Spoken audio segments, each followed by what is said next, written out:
Salute. How y'all doing? My name is Derek Williams. You name the topic, Derek ain't scared to talk about it. I'm just one of them people that I'll look for truth no matter where it takes me and no matter who it comes from. That's just how I play. And I know with that approach, I am a much better human being as opposed to having a myopic approach toward things. You know, everything is either this or that. No, you have nuances in everything. That's just how it go. If you are an intelligent and critically thinking person, and I like to think that I am, and I'm also just one boy in the comment section on YouTube. The title of this presentation will be called Dear White People. I want to do my housekeeping first. The phrase goes, the enemy of my enemy is my friend. So shout out and respect due to my newest subscriber, and he a good one. He goes by the name of Air Bundles. I went over his video content and I like this boy already. Shout out to you, Air Bundles. Thank you for subscribing, and I hit you right back. So that's how we do this here. So again, to my man's Air Bundles, my my dog, thank you for subscribing. Well, with regards to the topic of race, Irene Yvette, a steadfast soldier for Christ, has done many videos on the topic of race, and she brings up a lot of good points, a lot of raw points, stuff that would make people politically correct minded people uncomfortable. Me, I love that shit. Bring it. For instance, well, this doesn't have anything to do with Irene Yvette, but just to give you a some realness, I have a book entitled Two Nations by a New York area professor by the name of Andrew Hacker. He got to be in his 90s, but he was the author of this book called Two Nations, and he gave a talk to Bell Smith on BET's Our Voices, this the early 90s. And I will never forget what this guy said. I'm paraphrasing because it was like 25 years ago. But he said essentially that, yes, we are going to forever have a racial problem in this country because black people weren't properly repaired. But the fact of the matter is, in his view, and this is my paraphrase, we own it all. And he wasn't talking about just your rank and file American citizens. He was talking about white people. We own it all. That was essentially what he was saying. And I was not offended by that at all. Because when you look at the landscape of things, I mean, that's kind of true. That is true.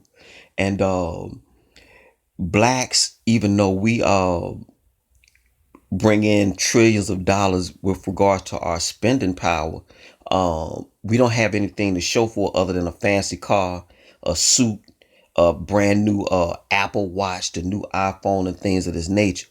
So for me, being black, I think that until we practice group economics, Dr. Claude Anderson has famously said, race is a team sport, and I couldn't agree more. But at the same time, I said in a video a few days ago, fuck out of here. Salute and respect due to my brothers, the Manic Asylum, the Wise One, Eric Perillo, you feel me? Tony Boswell, my brothers, you feel me? They ain't did nothing bad to Derek. So far as I'm concerned, they Gucci. I don't give a fuck if they was plaid. You feel me? However, you have white boys like Bill Gates.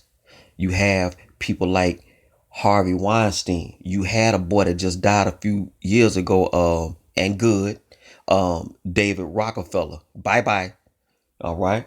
These people are absolutely ruining our planet and some of their black benefactors. They riding on their coattails, and they could give a damn about the average black man on the street. You listen to one speak right now. But I saw a report the other day. I was reading a report where they're saying that in a generation or two to come, white people are hating themselves so much, and you don't want to see what that looks like for the rest of the country. And I wish I had that video to put up for you, but the way that they put it, it was a very compelling argument that we're going to collapse from within the inside. There will be no other armies to challenge the United States. The United States will collapse of its own weight. And a lot of that has to do with the racial component, the economic component, the problem with autism, how by 2032 they're expecting that 2/3 of all children, or 1 in 2 I should say, will be autistic. That right there gonna break the country. So we're gonna collapse of our own weight. But I saw a little snippet today. I had to put it up. I had to put it up because it was just funny to me.